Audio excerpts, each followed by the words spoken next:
하나님 말씀 보겠습니다. 오늘은 이사야 31장입니다. 이사야 31장 1절부터 9절까지 제가 가진 구약성경 1003면에 있습니다.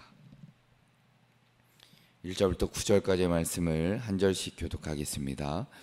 도움을 구하러 애굽으로 내려가는 자들은 화 있을진저 그들은 말을 의지하며 병과의 많음과 마병의 심히 강함을 의지하고 이스라엘의 거룩하신 이를 앙모하지 아니하며 여호와를 구하지 아니하나니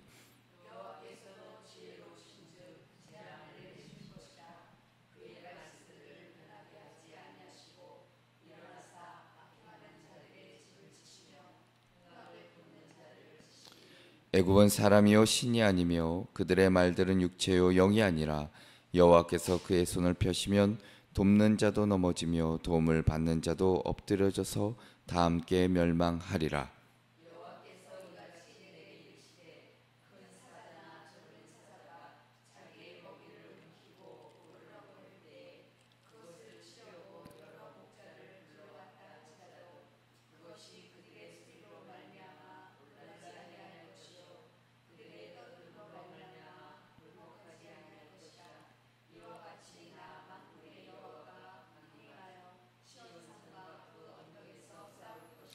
새가 날개치며 그 새끼를 보호함같이 나 만군의 여호와가 예루살렘을 보호할 것이라. 그것을 호위하며 건지며 뛰어넘어 구원하리라 하셨느니라.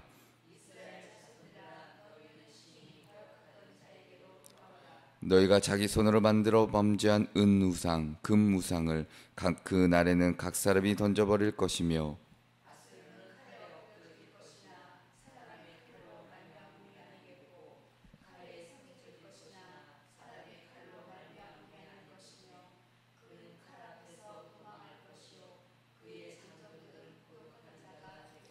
함께 읽겠습니다. 그의 반석은 두려움으로 말미암아 물러가겠고 그의 고관들은 기치로 말미암아 놀라리라.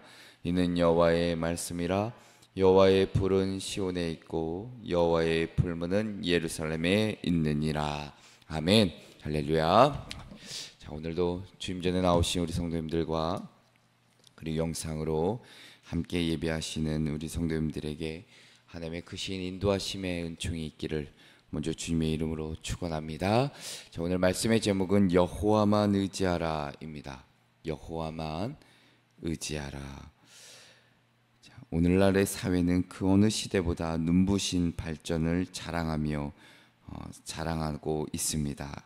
우리가 잘 아는 인공지능도 그렇고 초고속 세계를 엮는 통신망도 그렇고 의학과 과학 역시도 인간의 한계를 끝없이 확장하고 있는 것은 분명합니다. 자, 그런데 이 모든 것이 우리에게 인간에게 절대적인 안전을 보장해 주지는 않습니다. 어떻게 보면 수많은 위기가 한순간에 우리의 삶을 그리고 우리의 가정과 나라와 국가를 무너뜨리기도 하고 전염병이 전 세계를 때로는 멈추게도 하고 전쟁의 불씨가 작은 지역 분쟁에서 세계적인 위협으로 번져나가는 현실을 우리는 목도하고 있습니다.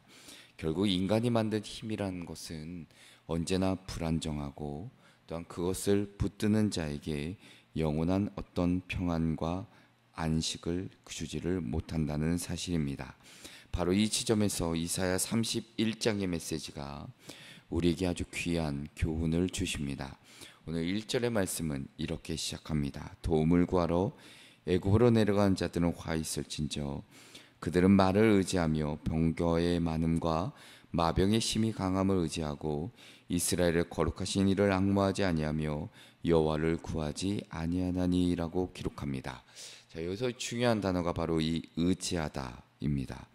의지하다라는 것은 우리가 기대는 것이고 몸을 맡기는 것이고 의탁하다는 뜻을 가지고 있습니다. 단순히 도움을 받는다 이 정도가 아니라 마치 사람이 지팡이에 몸을 싣듯이 자신의 인생의 무게 전체를 맡긴다는 의미를 담고 있습니다. 자, 그런데 문제는 그들이 지팡이로 붙들고 있는 것이 여호와가 아니라 애굽의 말과 병거였다는 사실입니다. 하나님이 아닌 것에 몸을 기대는 순간 그것은 부러져 버리고 기대던 사람도 함께 넘어질 수밖에 없다는 것입니다. 이사야는 바로 이 점을 오늘 말씀을 통해 우리에게 들려주고 계십니다. 유다라는 나라, 세계 최강국이었던 아수르의 위협 앞에서 두려움에 사로잡혔던 그때 그 두려움을 극복하기 위해 애굽을 의지하게 됩니다. 하지만 하나님은 그 선택을 분명히 잘못된 선택이라 경고하셨습니다. 왜냐하면 참된 구원과 안전은 군사적인 동맹에서 오는 것이 아니라 여호와의 구원에서만 비롯되기 때문입니다. 오늘 이 본문은 우리 시대에도 동일한 질문을 던지고 계십니다. 우리가 불안하고 두려울 때 무엇에 의지하며 살아가고 있는지, 오늘 말씀을 통해 우리는 이사야 31장의 메시지를, 이 교훈을 함께 살펴보며 잘못된 의탁, 잘못된 기대, 그것의 헛됨과 여호와의 강한 보호하심, 그리고 여호와를 의지하라는 말씀을 함께 보게 될 텐데, 이 말씀을 통해 다시금 우리의 신앙의 모습을 돌아보시면서 깊은 결단이 있기를 먼저 주님의 이름으로 축원합니다. 그래서 첫 번째로는 사람의 힘이 아닌 하나님의 능력을 바라보라입니다. 사람의 힘이 아닌 하나님의 능력을 바라보라. 자, 오늘 앞서 살펴보았던 1절의 말씀을 다시 보면 우리가 의지하다라는 단어, 앞서 설명드린 대로 몸을 맡기는 것이고 기대는 것이라 설명을 드렸습니다. 단순한 신뢰를 넘어 자신의 삶의 무게, 참 어려움과 역경, 그 모든 것들을 의탁하는 행위를 묘사합니다. 지팡이의 몸을 기대는 것처럼 지금 애굽의 말과 병거에 국가의 운명을 걸고 있는 이 유다. 그러나 문제는 그 지팡이가 하나님이 아니라 인간의 힘이었기에 결국 풀어질 수밖에 없다는 그 사실.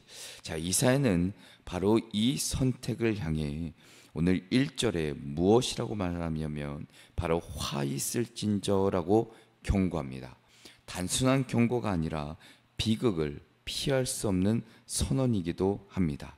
자, 이사야는 유다 백성이 빠진 함정을 이렇게 드러냅니다. 1절 하반절에 보니까 이스라엘의 거룩하신 이를 앙모하지 아니하며 여호와를 구하지 아니하나니라고 기록합니다.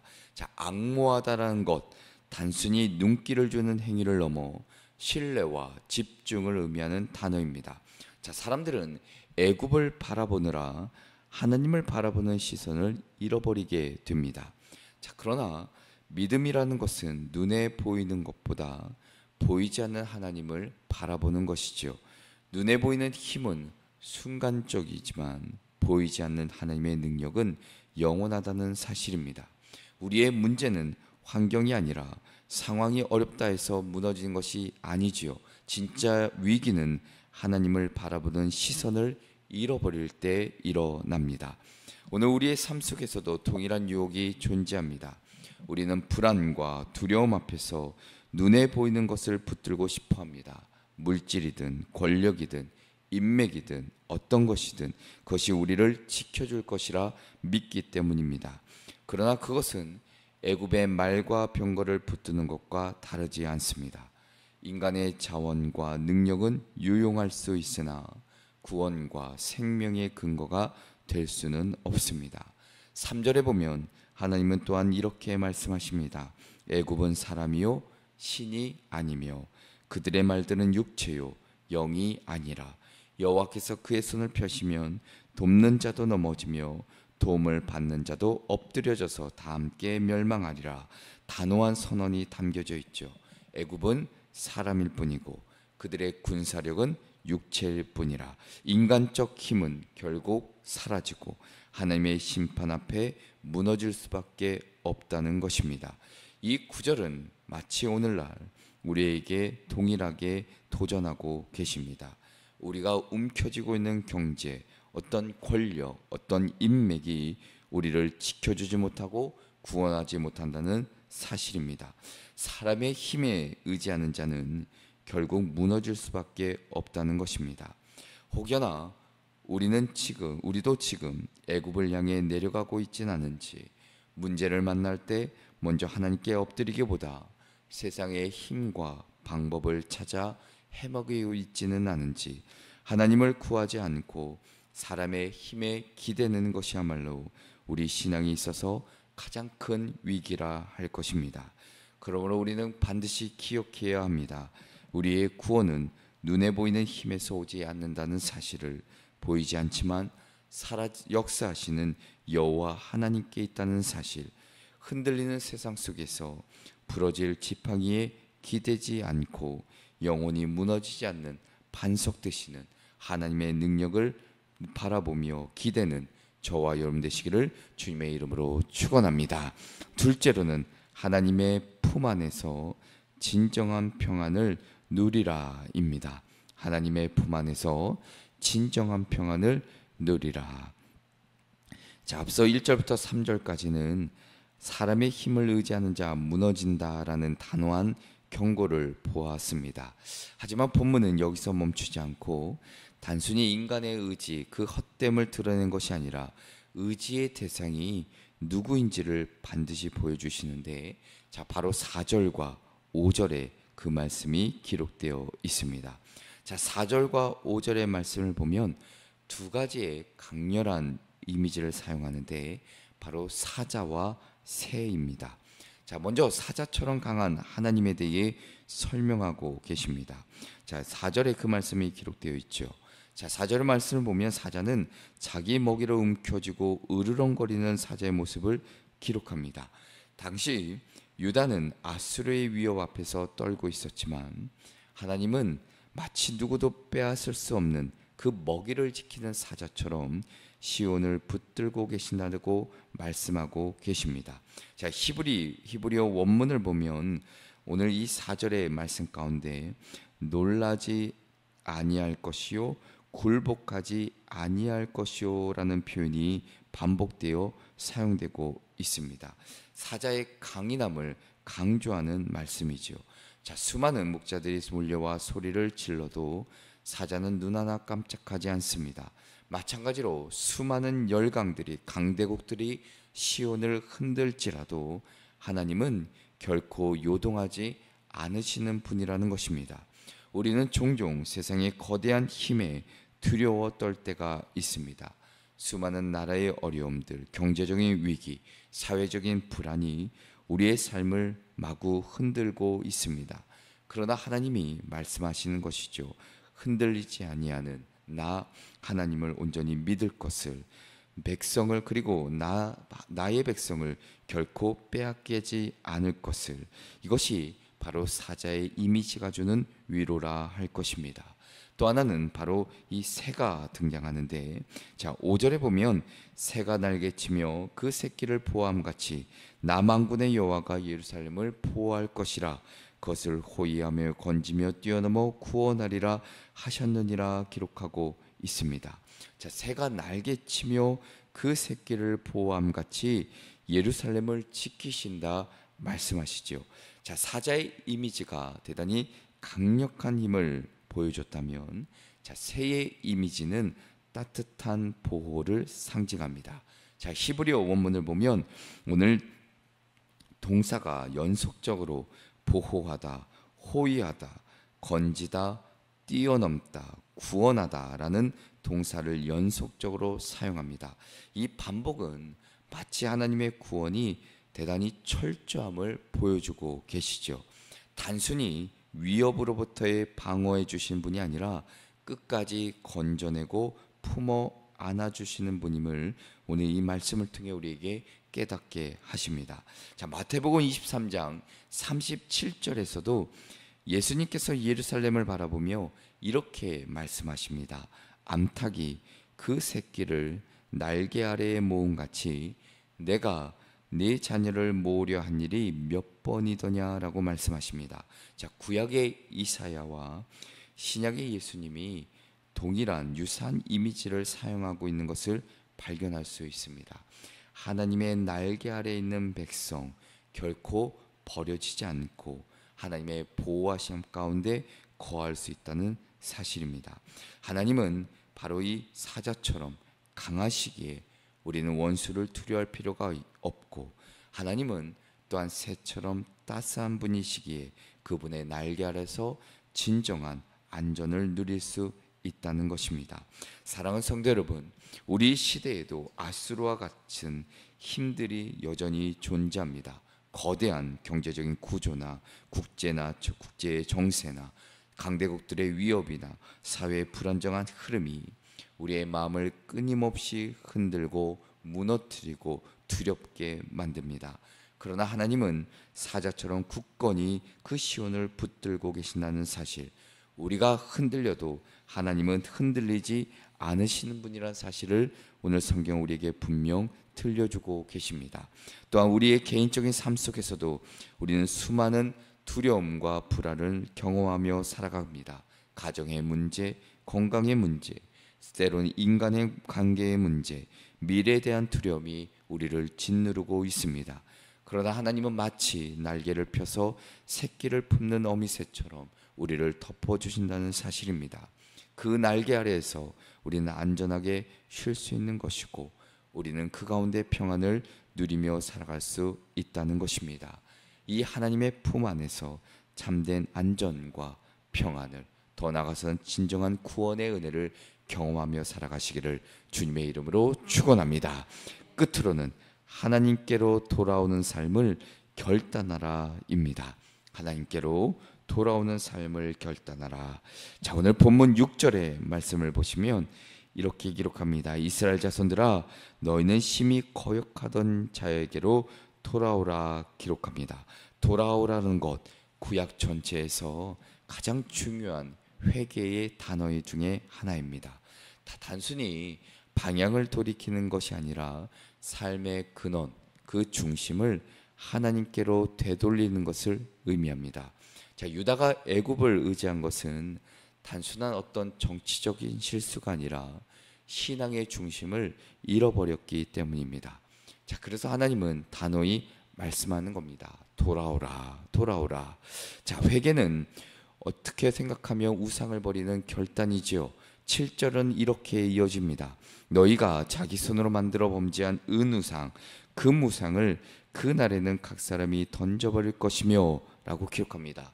회개는 단순히 마음의 태도를 바꾸는 것, 그 너머에 구체적인 행동의 변화가 뒤따라야 된다는 겁니다.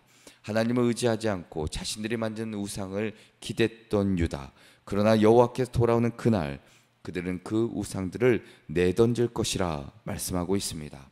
자, 오늘날 우리에게도 눈에 보이지 않는 현대판 우상들이 존재합니다. 물질이든 성공이든 권력이든 명예든 쾌락이든 심지어는 내 자신과 자녀들까지도 우상이 될 수 있습니다.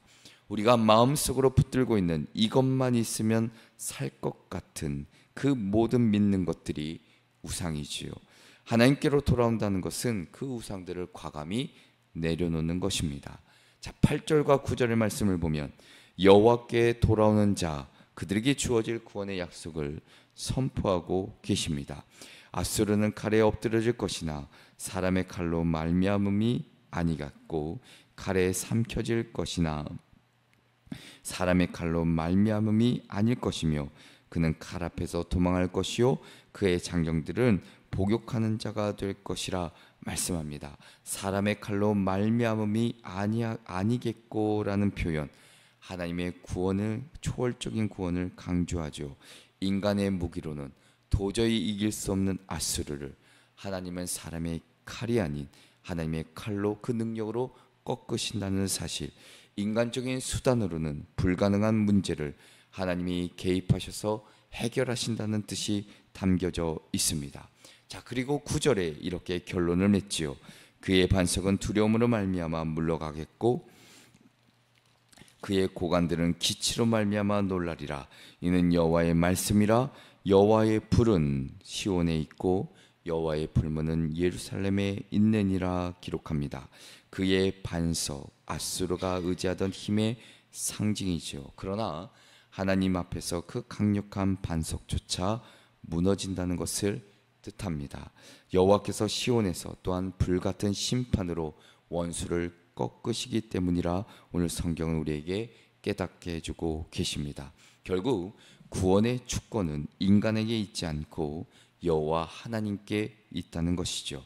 사랑하는 성도 여러분, 회개라는 것, 돌아오는 것, 과거의 이스라엘만의 이야기가 아닐 것입니다. 오늘 우리도 매일의 삶 속에서 하나님을 잃어버리고 애굽과 같은 힘에 기대려는 수많은 유혹을 받으며 살아가고 있습니다. 그러나 하나님은 여전히 우리에게 말씀하시죠.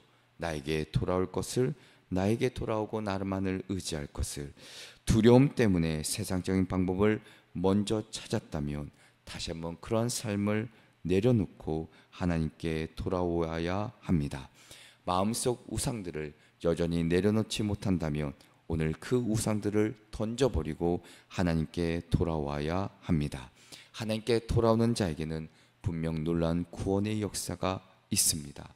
그 구원은 인간의 무기로, 세상의 능력으로 이루어지는 것이 아닙니다.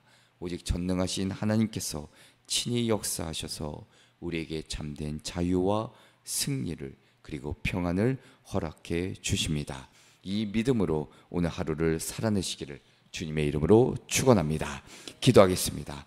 살아서 역사하시는 전능하신 하나님 아버지, 사람의 힘이 아닌 하나님의 능력을 바라보게 하시고 우리를 지키시고 보호하시는 그 주님의 품 안에서 참된 평안을 누리게 하여 주시옵소서. 세상에 의지할 것들을 내려놓고 하나님께로 돌아오는 삶을 결단하기를 원합니다. 주의 말씀을 붙잡고 주님의 살아계심을 믿고 어떠한 상황에서도 주님만 의지하는 믿음을 우리에게 허락하여 주시옵소서. 세상을 살아가며 수많은 유혹과 미혹이 있지만 모두 다 떨쳐내게 하여 주시고 우리 마음에 있는 혹여나 하나님보다 더 사랑하는 그 모든 그것들이 있다면 모두 다 버리고 주님만을 온전히 섬기며 살아갈 수 있도록 인도하여 주시옵소서. 오늘 하루도 도우시 줄 믿고 예수 그리스도의 이름으로 기도합니다. 아멘.